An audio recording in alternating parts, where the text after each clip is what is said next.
Mes parents ont dit que ma sœur méritait la maison, alors ils lui ont tout laissé. Puis, ils m'ont envoyé un texto pour que je paie l'hypothèque. J'ai répondu, demandez au propriétaire. 2 jours plus tard, ils m'ont appelé en pleurant. Je n'ai pas décroché. En grandissant, j'ai vite appris que, dans ma famille, l'amour était soumis à des conditions. Ma sœur, Vanessa, était l'enfant chéri, celle qui ne pouvait rien faire de mal, tandis que moi, j'étais simplement le plan de secours. Elle recevait les encouragements, les célébrations, le soutien inconditionnel. Moi, j'avais droit aux leçons sur la responsabilité, et au rappel constant que je devais travailler plus dur. Vanessa a abandonné l'université 2 fois. À chaque fois, nos parents ont payé ses frais de scolarité sans sourciller, et l'ont accueillie à la maison à bras ouverts. Quand je leur ai demandé de se porter garant pour un petit prêt étudiant pour mon dernier semestre, papa m'a dit que j'aurais dû être plus responsable financièrement. Cette année-là, j'ai cumulé 3 emplois pour finir mes études. Elle enchaînait les petits amis comme des mouchoirs, et chaque relation se terminait par un drame spectaculaire, qui obligeait maman à traverser le pays en avion, juste pour la réconforter.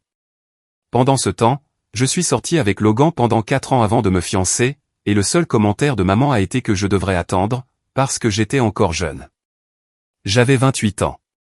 Ce schéma s'est répété pendant des années. Vanessa a reçu de l'argent pour une entreprise qui a fait faillite en moins de 6 mois. Moi, j'ai eu une carte avec $50 pour mes 30 ans. Elle a eu une nouvelle voiture quand la sienne est tombée en panne. Moi, j'ai pris le bus pendant 2 ans, en économisant pour une berline d'occasion. Mais la maison, c'était différent. La maison, c'était censé être juste. Ma grand-mère possédait une magnifique maison de style artisanal à Portland, qu'elle avait achetée dans les années 70. 3 chambres, des parquets d'origine, et un jardin dont elle s'est occupée jusqu'à ce qu'elle ne le puisse physiquement plus. La valeur immobilière dans ce quartier avait grimpé en flèche au fil des décennies. Au moment du décès de grand-mère Lorraine, la maison valait près de $800 000. Grand-mère l'a laissée conjointement à mes parents. Aux funérailles, maman m'a prise à part et m'a dit qu'il prévoyait de la vendre, et de partager les bénéfices à parts égales entre Vanessa et moi. Pour une fois, je me suis senti vu, reconnu, comme si, peut-être, je comptais autant que ma sœur. Nous voulons que vous ayez toutes les deux quelque chose de substantiel, a dit maman en me serrant la main. C'est ce que mère aurait voulu. Je l'ai remercié, les larmes aux yeux. Cet argent allait changer ma vie. Logan et moi pourrions enfin nous permettre un acompte pour notre propre logement, au lieu de louer. Nous pourrions commencer à planifier l'avenir que nous avions mis de côté. 3 mois ont passé, puis 6. Je n'ai pas insisté, car je comprenais que ces choses prenaient du temps. Les successions devaient être réglées, les papiers traités. Je me suis concentré sur mon travail de coordinatrice de recherche médicale, et j'ai essayé d'être patiente. Le 8e mois est arrivé, et Vanessa a posté des photos sur les réseaux sociaux depuis la maison de grand-mère. Elle avait emménagé. Les légendes parlaient de nouveau départ et de bénédiction familiale. Mon estomac s'est noué. J'ai appelé maman immédiatement. Oh, ma chérie, je voulais justement t'en parler, dit-elle, avec ce ton qu'elle utilisait quand elle s'apprêtait à justifier l'injustifiable. Vanessa a traversé une période si difficile. Sa relation avec Trevor s'est mal terminée, et elle était pratiquement à la rue. Elle avait besoin de stabilité. Elle y vit temporairement. Temporairement, demandai-je, en essayant de garder une voix calme. Eh bien, nous avons décidé de la laisser y rester de façon permanente. Ces mots m'ont fait l'effet d'une douche froide. Et la vente? Et le partage de l'argent? Maman a soupiré, comme si je compliquais les choses. Vanessa en a plus besoin que toi. Tu as Logan. Tu as un bon travail. Ta sœur a eu des difficultés. Cela lui apporte de la sécurité. Et moi, qu'est-ce que j'obtiens? Tu obtiens la satisfaction de savoir que tu as aidé ta sœur quand elle en avait le plus besoin. J'ai raccroché avant de dire quelque chose que j'aurais regretté. 1 heure plus tard, Logan m'a trouvé en larmes dans notre petite cuisine. Quand je lui ai raconté ce qui s'était passé, sa mâchoire s'est crispée. Ils ne peuvent pas simplement changer les plans comme ça, dit-il. Apparemment, si. Mais Logan n'était pas du genre à laisser tomber. Il a commencé à faire des recherches, à poser des questions, à appeler le bureau de l'évaluateur du comté. Ce qu'il a découvert a rendu la situation bien pire. La maison n'était pas entièrement payée. grand-mère avait contracté une hypothèque inversée des années auparavant, pour couvrir ses frais médicaux. À sa mort, ce prêt est devenu exigible. Mes parents avaient deux options, rembourser le solde d'environ 300 000 $, ou laisser la banque saisir la maison. Ils ont opté pour une troisième option. Ils ont refinancé la maison avec une hypothèque traditionnelle à leur nom, ont remboursé l'hypothèque inversée, et ont dit à Vanessa qu'elle pouvait y vivre de façon permanente. Ils lui ont promis de lui transférer l'acte de propriété une fois les choses réglées, mais ne l'ont jamais fait. La mensualité était de 2400 $. Les impôts fonciers ajoutaient 800 $ de plus par mois, et ils s'attendaient à ce que je les aide à payer. Le texto est arrivé un mardi matin, alors que j'examinais des résultats de laboratoire au travail. « Salut, Tracy », disait-il. « Papa et moi devons te parler de l'aide pour la maison de grand-mère. La mensualité de l'hypothèque nous met vraiment à rude épreuve. Nous pensions que tu pourrais contribuer à hauteur de 800 $ par mois. Cela semble juste, puisque Vanessa contribue en y vivant et en l'entretenant. Tiens-nous au courant. On t'aime. » J'ai fixé mon téléphone pendant une bonne minute. L'audace était à couper le souffle. Jennifer, ma collègue, a remarqué mon expression. « Tout va bien ? Mes parents veulent que je paie pour une maison qu'ils ont donnée à ma sœur. » Elle a sifflé doucement. C'est osé. J'ai tapé 17 réponses différentes, et je les ai toutes effacées. Des réponses en colère, des réponses sarcastiques, des réponses qui expliquaient en détail à quel point toute cette situation était injuste. Finalement, j'ai opté pour quelque chose de simple, demander au propriétaire. J'ai appuyé sur envoyer, et j'ai éteint mon téléphone. Les jours suivants se sont écoulés dans un flou. Logan a entièrement soutenu ma décision. Sa propre famille, bien que n'étant pas parfaite, n'aurait jamais fait une chose pareille. Sa mère a appelé pour prendre de mes nouvelles, m'offrant son soutien sans même connaître toute l'histoire. Cette gentillesse m'a fait pleurer plus que tout le reste. Le jeudi soir, mon téléphone a commencé à sonner. D'abord maman, puis papa, puis Vanessa. J'ai laissé chaque appel aller sur la messagerie vocale.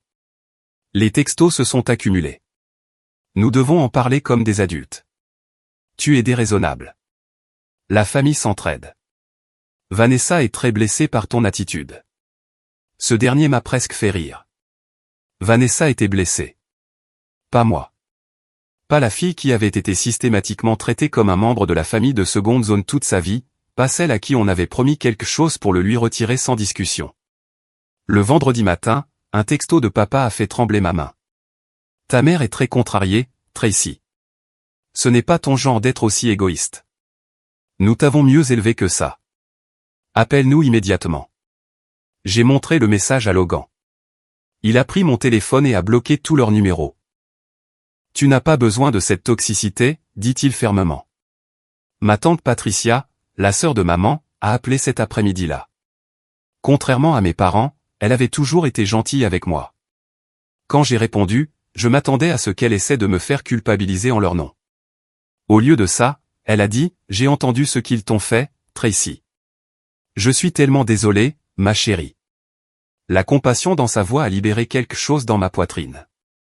Je lui ai tout raconté, les promesses non tenues, le changement soudain, la demande d'argent. « Ce n'est pas juste, » dit Patricia doucement. « Ta grand-mère serait furieuse. Elle m'a dit un jour qu'elle voulait que cette maison profite à vous deux, à parts égales. Tes parents font du favoritisme, comme ils l'ont toujours fait. Je ne sais pas quoi faire, ai-je admis. Fais ce que tu dois faire pour te protéger. Tu ne leur dois rien, et surtout pas de l'argent pour une maison dont tu ne profiteras jamais. » Après avoir raccroché, je me suis senti plus légère, validée. Au moins, quelqu'un dans ma famille voyait à quel point c'était injuste. Le samedi s'est passé tranquillement. Logan et moi sommes allés au marché, avons préparé le dîner ensemble, et regardé un film. Des choses normales pour un couple, qui semblaient précieuses parce qu'elles étaient simples. Le dimanche matin, l'appel est arrivé. Plusieurs appels, en fait. Mon téléphone s'est allumé avec un numéro que je ne reconnaissais pas. Puis un autre, puis le numéro de Patricia. J'ai répondu à l'appel de Patricia. Ils perdent la tête, dit-elle sans préambule. Ta mère m'a appelé en pleurant, en disant que tu les avais abandonnés dans le besoin. Que s'est-il passé, demandai-je. Rien ne s'est passé. Je n'ai juste pas répondu à leurs appels. Eh bien, apparemment, c'est la même chose que l'abandon. 1 heure plus tard, Logan a regardé son téléphone et a froncé les sourcils. Ta sœur a publié quelque chose. Il m'a montré l'écran. Vanessa avait écrit un long message sur la trahison familiale, et les frères et sœurs jaloux qui ne pouvaient pas se réjouir du succès des autres. Je me sentais étrangement calme. Laisse-la raconter l'histoire qu'elle veut, dis-je. Les gens qui comptent connaissent la vérité. Le lundi, j'ai eu un message vocal de papa. Sa voix était différente, tendue, la confiance habituelle avait disparu. Nous avons besoin que tu nous rappelles. C'est important.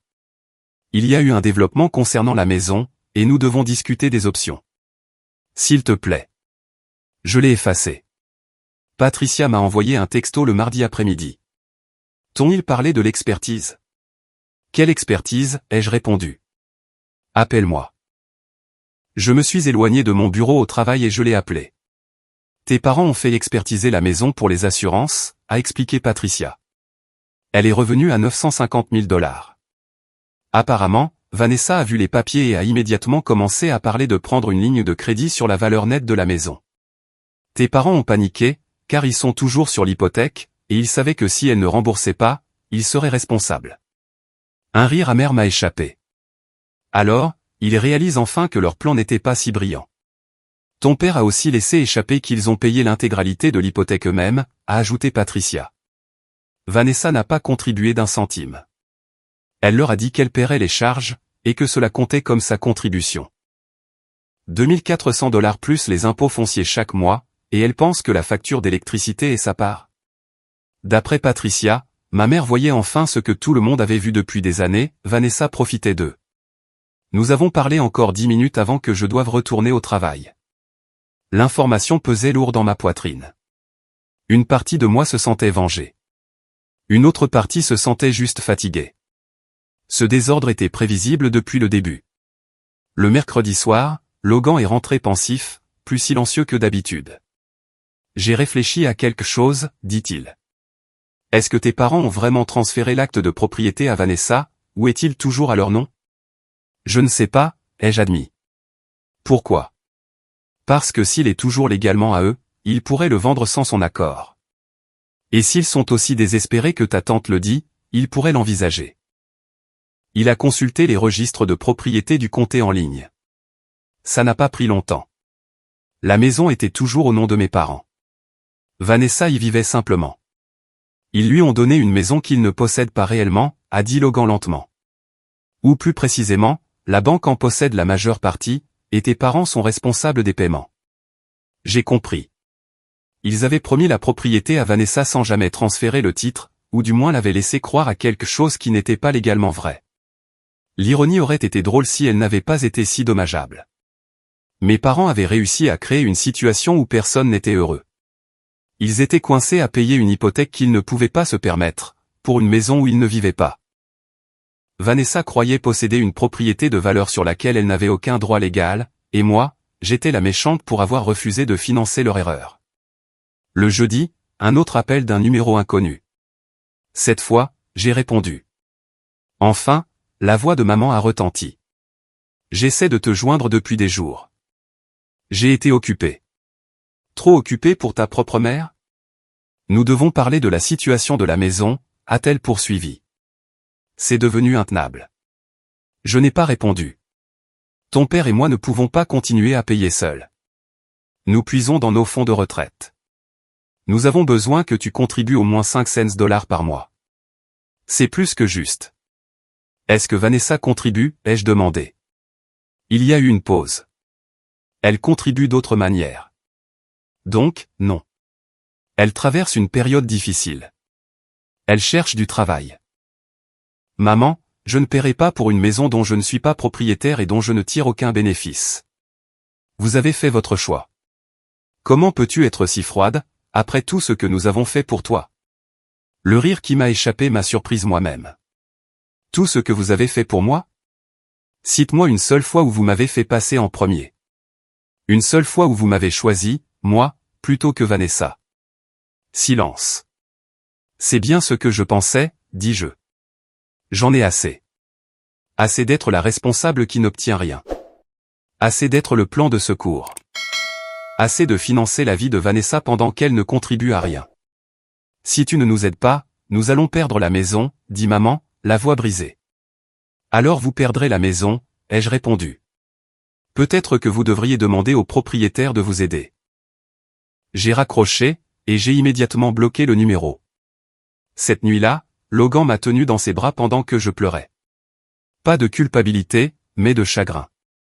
Le chagrin pour les parents que j'avais toujours espérés, mais que je n'avais jamais eus. Le chagrin pour l'illusion qu'un jour, peut-être, il me traiterait de la même manière qu'il traitait ma sœur. Le vendredi, Patricia a rappelé. Ton père s'est présenté chez moi ce matin, dit-elle. Que voulait-il? Il voulait que je te convainque de les aider. Il a dit que tu étais cruelle et vindicative. Je lui ai dit qu'il avait créé ce désordre lui-même. Ça ne lui a pas plu. Je suis désolé qu'il t'ait entraîné là-dedans. Ne le sois pas, a répondu Patricia. Quelqu'un devait lui dire la vérité. Il a couvert Vanessa toute sa vie, et ta mère suit le mouvement parce que c'est plus facile que de s'opposer à l'un ou à l'autre. Ils ont fait leur lit, ils doivent s'y coucher. Pendant le week-end, 3 autres numéros inconnus ont appelé. J'ai tout ignoré. Logan et moi sommes allés sur la côte, nous avons marché sur la plage, mangé des fruits de mer frais, et fait comme si les drames de ma famille n'existaient pas. Le calme me semblait inhabituel, mais bienvenu. Le lundi, j'ai reçu un email de Vanessa. Il était long et décousu, plein d'accusations, j'étais jalouse, mesquine, incapable de me réjouir pour elle, et je la punissais pour les décisions de nos parents. Elle a dit qu'elle ne voulait plus jamais me parler. Je l'ai transféré à Patricia sans commentaire. Elle a répondu en quelques minutes. Waouh, elle ne voit vraiment pas sa part de responsabilité là-dedans, n'est-ce pas? Non, ai-je tapé en retour. Elle ne l'a jamais vu. Le travail est devenu mon refuge. Je dirigeais une étude de recherche sur les maladies auto-immunes, et nous étions dans une phase critique. Mon équipe comptait sur moi pour rester concentrée et professionnelle. Il est devenu plus facile de compartimenter mes problèmes familiaux. C'était un problème que je ne pouvais pas résoudre, alors j'ai arrêté d'essayer. 2 semaines après ma dernière conversation avec maman, Patricia a appelé avec d'autres nouvelles. Ils ont mis la maison en vente. Mon estomac s'est retourné. Quoi? Tes parents l'ont mise sur le marché. Ils l'ont mise en vente vendredi. Vanessa l'a découvert hier, quand un agent immobilier est arrivé avec des acheteurs potentiels. Apparemment, elle a perdu la tête. Elle a hurlé sur ta mère. Bien sûr qu'elle l'a fait. Tes parents lui ont dit qu'ils n'avaient pas le choix, parce qu'ils n'en avaient pas les moyens et que tu refusais de les aider. Alors, ils te rejettent la faute. Bien sûr qu'ils le font. Vanessa avait déjà publié un message à ce sujet en ligne, une autre tirade vague sur la trahison et le fait d'être mise à la rue par des parents égoïstes. Laisse-moi deviner, dis-je. Elle n'a toujours pas mentionné qu'elle n'en a jamais été réellement propriétaire. Pas un mot. Elle dit à tout le monde qu'il lui vole son héritage. L'audace était sans fin. Comment maman et papa gèrent-ils la situation? Ai-je demandé. D'après ta mère, ils font ce qu'ils ont à faire. Elle m'a appelé en pleurant, disant que tout était de ta faute, parce que tu n'as pas joué le jeu de l'équipe. Je lui ai dit que l'équipe était truquée depuis le début, et j'ai raccroché. Patricia, tu n'as pas à t'aliéner d'eux à cause de moi. Ma chérie, dit-elle doucement. Je les ai vus te traiter comme une enfant de rechange pendant plus de 30 ans. J'en ai assez de faire semblant que c'est normal. Ta grand-mère aurait honte d'eux. Après avoir raccroché, je suis resté assise en silence. La maison se vendrait vite. Mes parents repartiraient probablement avec environ 500 000 $ après avoir remboursé l'hypothèque et les frais de clôture, de l'argent dont ils avaient désespérément besoin. Le partagerait-il avec moi? Peu probable. Ils donneraient probablement tout à Vanessa pour apaiser leur culpabilité. Mais pour la première fois, j'ai compris quelque chose clairement, ce n'était plus mon problème. Logan m'a trouvé assise sur le canapé quand il est rentré ce soir-là, le regard dans le vide. À quoi tu penses? M'a-t-il demandé doucement. Je lui ai parlé de la mise en vente de la maison. Bien, a-t-il dit sans hésitation. Ils font enfin face à leur erreur. Comment tu te sens, a-t-il demandé après un moment. J'y ai réfléchi. Soulagé, en fait. Au moins, c'est la fin. Il a hoché la tête. Tu sais, ils ne te donneront probablement rien des bénéfices. Je sais. Et ça te va? J'ai pesé la question avec soin. Ça me va d'être libéré d'eux. L'argent serait bien, mais la paix que j'ai eue ces dernières semaines vaut plus que ça. Il m'a embrassé sur le front. Je suis fier de toi. La maison s'est vendue en 9 jours. Patricia m'a tenu au courant, malgré le silence radio de mes parents. Les acheteurs ont payé le prix demandé, contents, avec une clôture rapide.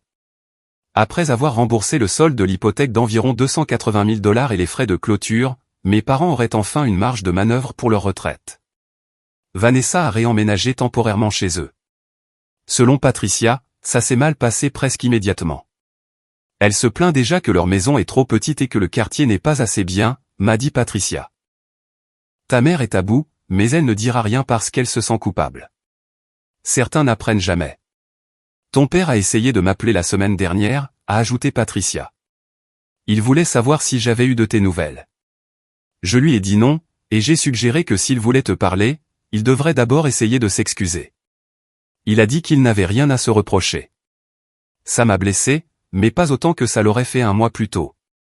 J'avais accepté que mes parents ne reconnaîtraient jamais leur rôle dans ce désastre. Ils avaient réécrit le récit dans leur tête, où ils étaient les victimes, et moi, la fille ingrate. 3 mois plus tard, la vie a repris un nouveau cours normal. Logan et moi avons trouvé un bel appartement dans notre budget et avons fait une offre. Nous nous sommes mariés lors d'une petite cérémonie, avec nos amis et sa famille. Patricia est venue et s'est assise de mon côté de l'allée. Elle était le seul membre de ma famille présent. Mes parents n'ont même pas su pour le mariage, jusqu'à ce que Patricia le mentionne nonchalamment à ma mère des semaines plus tard. Selon Patricia, maman a pleuré et a dit que je les punissais en les excluant des événements importants de ma vie. Je lui ai dit qu'elle s'était exclue elle-même, a dit Patricia en me racontant l'histoire. Elle n'a pas eu grand-chose à répondre à ça. Près d'1 an après la vente de la maison, une enveloppe est arrivée à notre appartement. À l'intérieur, il y avait un chèque de 50 000 $ et un mot de l'écriture de mon père. Voici ta part de la vente de la maison. Nous avons gardé le reste pour notre retraite, et pour aider Vanessa à se remettre sur pied. Nous espérons que cela montre que nous avions toujours l'intention d'être justes. J'ai fixé le chèque pendant un long moment. 50 000 $, sur les quelques 600 000 qu'ils avaient touchés de la vente après avoir remboursé l'hypothèque et les frais de clôture. Moins de 10% Vanessa a eu le reste, soit en une seule fois, soit par petites sommes pour l'aider à se remettre sur pied, ce qui n'arriverait jamais, car elle était incapable de se débrouiller seule. Logan m'a trouvé en train de tenir le chèque. « Qu'est-ce que tu vas faire ?»« L'encaisser, dis-je. Et ensuite, nous allons acheter de nouveaux meubles pour l'appartement. » Sans culpabilité. Aucune. Ils m'ont donné moins de 10% et pensent être généreux. Ça me dit tout ce que j'ai besoin de savoir sur la valeur qu'ils m'accordent. J'ai déposé le chèque le lendemain. J'ai utilisé la moitié pour un acompte sur une voiture, car ma vieille berline tenait à peine la route, et j'ai mis le reste de côté. J'ai envoyé un bref texto à mes parents, chèque reçu. Merci. Aucune autre reconnaissance. Aucune acceptation de leur version des faits, selon laquelle cela prouvait leur équité. La réponse est arrivée en quelques minutes. Nous aimerions vous voir, toi et Logan, un de ces jours. Peut-être pour dîner la semaine prochaine. J'ai montré le message à Logan. Il a secoué la tête. Il pense que l'argent arrange tout. Il pense que 50 000 $ effacent 37 ans passés au second plan, dis-je. Tu vas répondre ? J'y ai réfléchi un long moment. Une partie de moi voulait les voir, les regarder dans les yeux et leur dire exactement comment leur choix m'avait affecté. Mais je savais déjà comment cette conversation se déroulerait, justification, larmes, reproches. Non, dis-je finalement. Si je réponds, ils penseront que c'est une réconciliation, et ce n'en est pas une. Alors, je n'ai pas répondu. Les textos de suivi sont arrivés au cours des jours suivants. Maman disant que je lui manquais. Papa demandant si j'étais toujours fâché à propos de toute cette histoire de maison. Vanessa m'envoyant un message pour me dire qu'elle avait entendu que j'avais reçu de l'argent, et me demandant si je pouvais lui en prêter un peu, car elle avait un mois difficile. Celui-là m'a fait rire aux éclats. Même maintenant, après tout ce qui s'était passé, Vanessa croyait toujours que j'existais pour la tirer d'affaire. J'ai bloqué son numéro sans répondre. Jennifer, au travail, a remarqué le changement en moi. Quoi que ce soit qui te pesait semble aller mieux, dit-elle un jour au déjeuner. J'ai coupé les ponts avec ma famille, lui ai-je dit. Enfin, avec la plupart d'entre eux. Ça demande du courage, dit-elle. Comment tu te sens? Comme si je pouvais enfin respirer. Patricia a appelé une semaine plus tard, en riant. Ta mère est hors d'elle que tu n'aies pas appelé pour les remercier profusément. Elle s'attendait à de la gratitude et à des larmes de joie. Croyait-elle vraiment que 50 000 $ arrangeaient tout? Elle pensait que ça prouvait qu'ils avaient toujours eu l'intention de partager les bénéfices. Peu importe que Vanessa ait reçu plus de 10 fois ce que tu as eu. 1 an et demi plus tard, Patricia m'a rapporté que Vanessa avait dépensé tout son argent. Elle avait acheté une nouvelle voiture, pris des vacances coûteuses, et investi dans une autre entreprise qui a fait faillite presque immédiatement. Elle était de retour chez mes parents, leur demandant de l'argent qu'ils n'avaient plus. Ta mère m'a dit, je ne sais pas où nous nous sommes trompés avec Vanessa, m'a raconté Patricia, incrédule. Je lui ai dit qu'il s'était trompé en ne la laissant jamais faire face aux conséquences. Ça ne lui a pas plu. Mes parents commençaient à réaliser que Vanessa ne prendrait jamais son envol. Mon père avait l'air épuisé chaque fois que Patricia le voyait. Vanessa traitait leur maison comme un hôtel, elle ne nettoyait pas, ne cuisinait pas, et contribuait à peine aux courses. La satisfaction que j'ai ressentie en entendant cela n'était pas très noble, mais elle était réelle. Chaque choix a des conséquences, et mes parents vivaient enfin avec les leurs. Pendant ce temps, Logan m'a surprise avec un week-end dans la région viticole pour mon 34e anniversaire. Nous avons séjourné dans une charmante chambre d'hôte, visité des vignobles, et mangé des plats incroyables. Pas de drame, pas d'obligation familiale, juste la paix.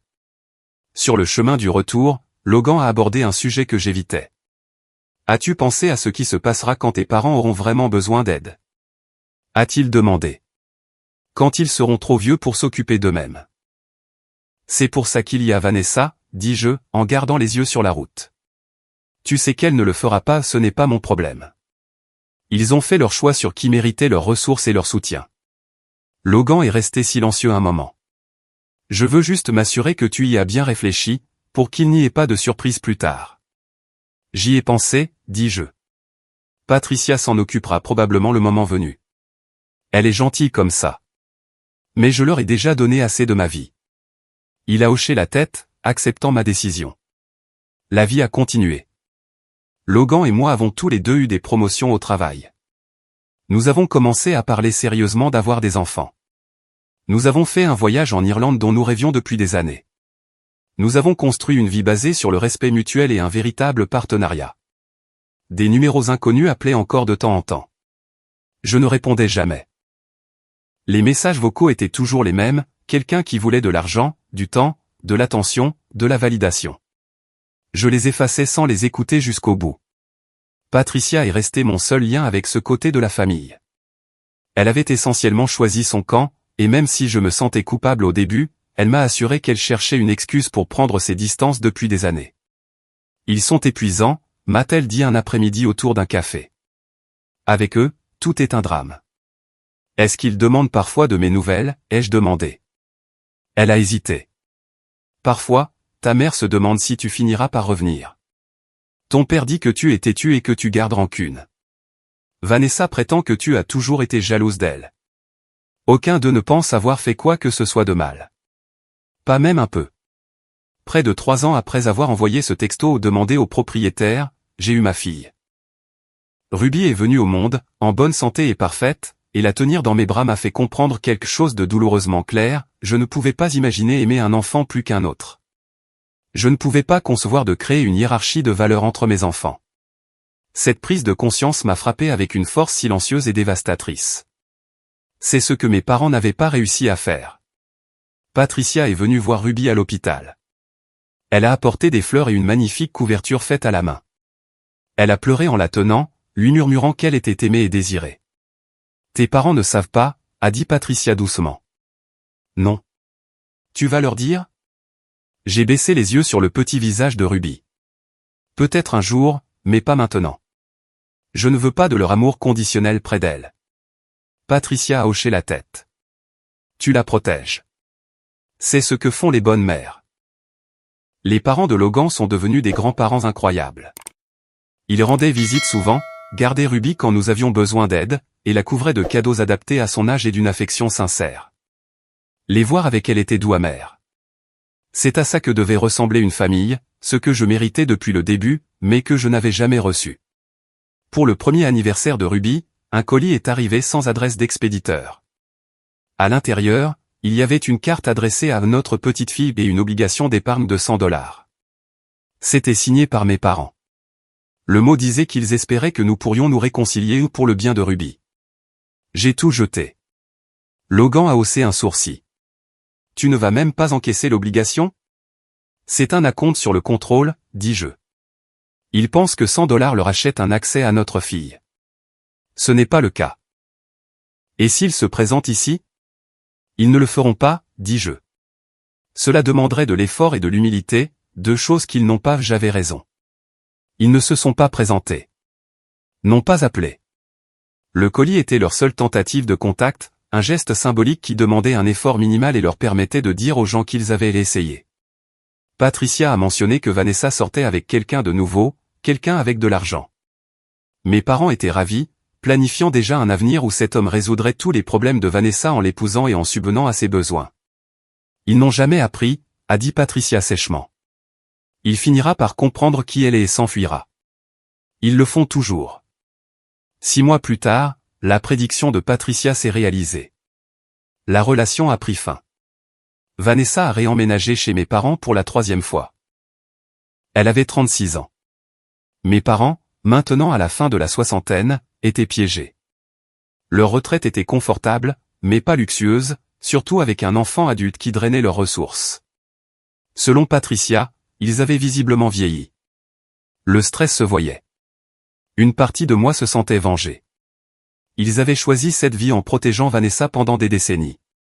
Mais une autre partie de moi, celle qui était maintenant mère, se sentait juste triste. Triste qu'ils aient gaspillé tant de temps, d'argent et d'énergie émotionnelle pour de mauvaises priorités. Triste qu'ils ne connaîtraient jamais Ruby. Triste que nous n'aurions jamais la relation que j'avais autrefois désirée.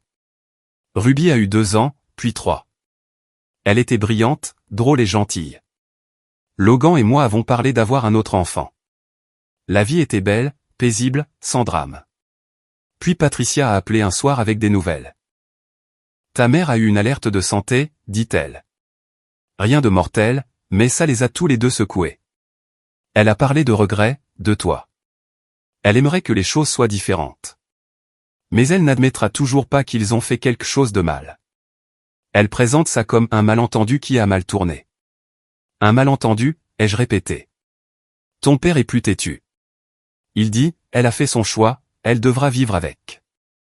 L'ironie ne m'a pas échappé. J'avais fait mon choix, mais eux aussi. Chaque jour, ils avaient choisi Vanessa plutôt que moi. Je n'ai pas appelé. Si ma mère voulait si désespérément une réconciliation, elle savait où j'habitais. Les années ont passé. Ruby est entrée en maternelle.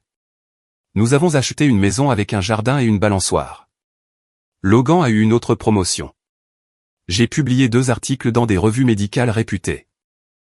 Nous avons pris des vacances, organisé des dîners, et noué des amitiés avec d'autres jeunes familles de notre quartier. Mes parents sont devenus des figures abstraites, des gens que je connaissais autrefois.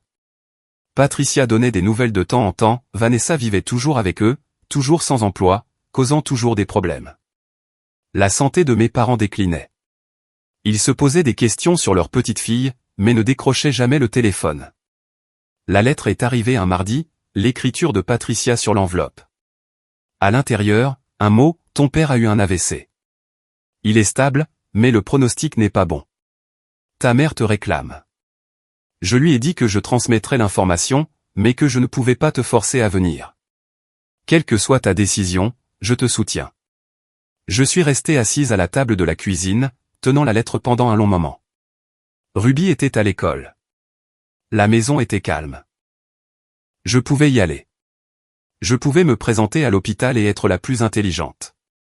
Offrir à ma mère le réconfort d'avoir ses 2 filles à ses côtés. Mais à quoi cela servirait-il? Une réconciliation sur un lit de mort qui ne changerait rien.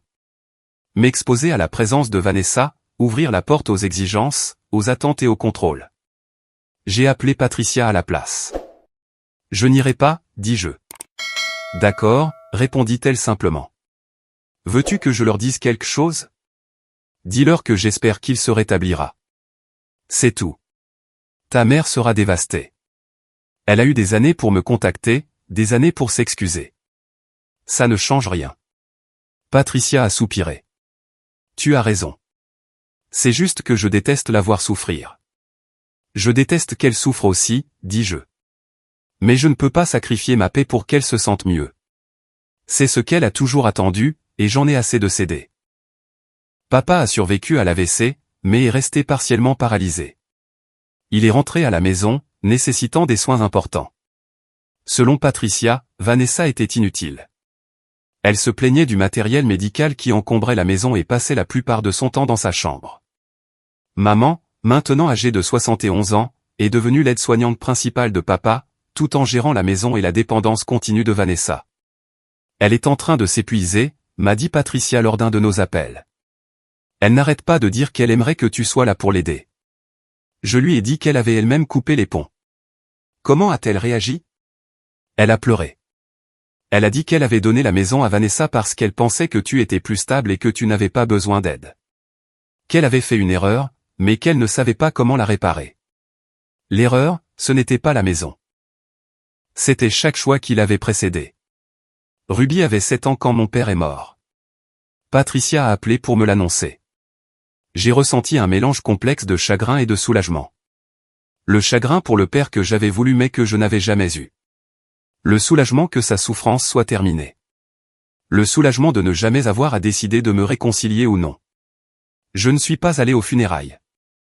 J'ai envoyé des fleurs avec une carte disant simplement un condoléance. Selon Patricia, ma mère a scruté chaque visage lors de la cérémonie, espérant me voir. Vanessa a fait un éloge funèbre en parlant d'être la fille à son papa, de sacrifice et de dévouement.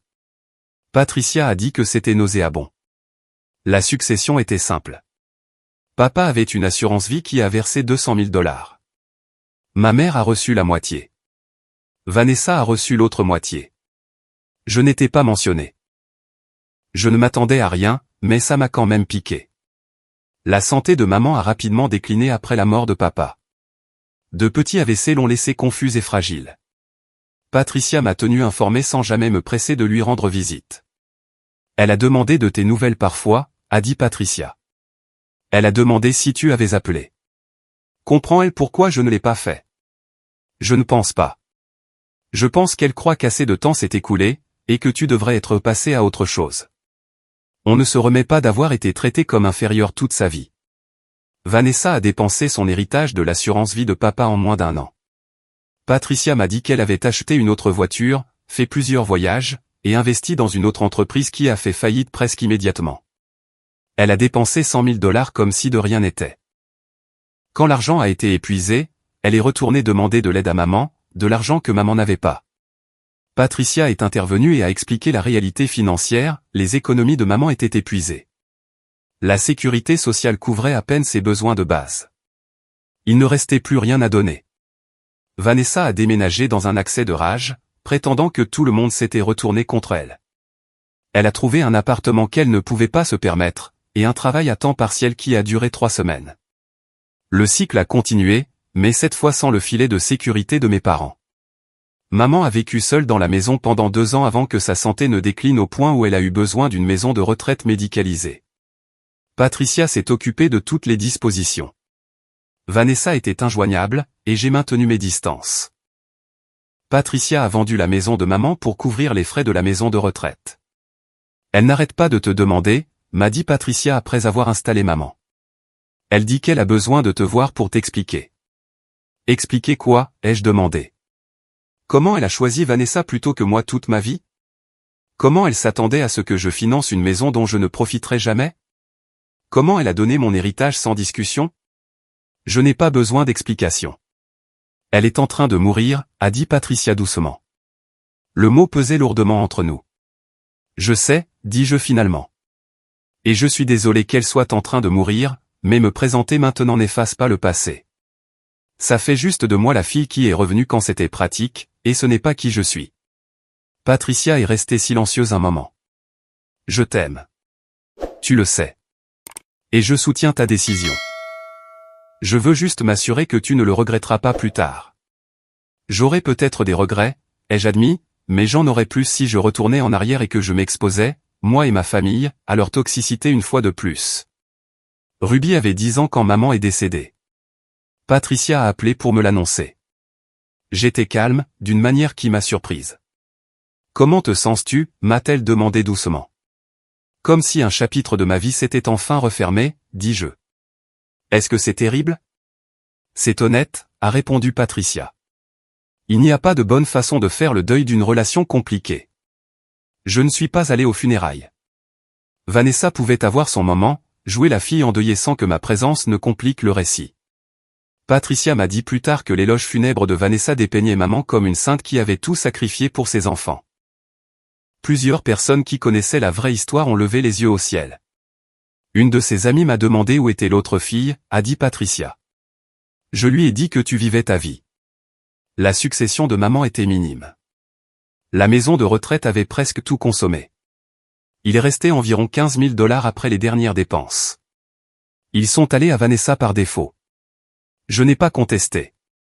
L'argent ne m'importait pas. Que pouvait-il m'acheter, à part la confirmation que je n'avais jamais compté pour eux comme Vanessa? Patricia et moi nous sommes retrouvés pour un café un mois plus tard. Elle avait l'air fatiguée, mais soulagée. C'est enfin terminé, dit-elle. Toute cette triste saga. Comment va Vanessa, ai-je demandé. Patricia a reniflé. Elle me demande déjà des prêts. Je lui ai dit non. Elle a dit que je l'abandonnais, tout comme toi. Nous ne l'avons pas abandonnée, dis-je. Nous avons cessé de la couvrir. Je sais, a convenu Patricia. Elle ne le comprendra jamais.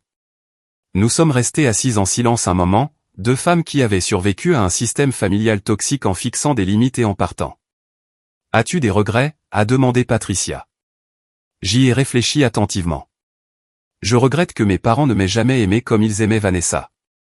Je regrette qu'ils aient fait des choix qui ont détruit notre relation.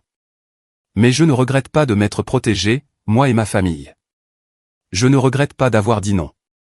Bien, a dit fermement Patricia. Tu as brisé un cycle. Elle avait raison. Ruby grandirait dans un foyer où l'amour n'était pas conditionnel, où les ressources n'étaient pas distribuées en fonction de qui avait besoin d'être sauvé, où la responsabilité et l'indépendance étaient valorisées. Elle ne saurait jamais ce que c'était que d'être la seconde dans sa propre famille.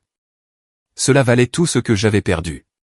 Ce week-end-là, Logan et moi avons emmené Ruby au zoo. Elle a ri devant les éléphants, fascinée par leur trompe et la façon dont ils projetaient de l'eau. Elle nous tenait la main à tous les deux, sûre d'elle et confiante.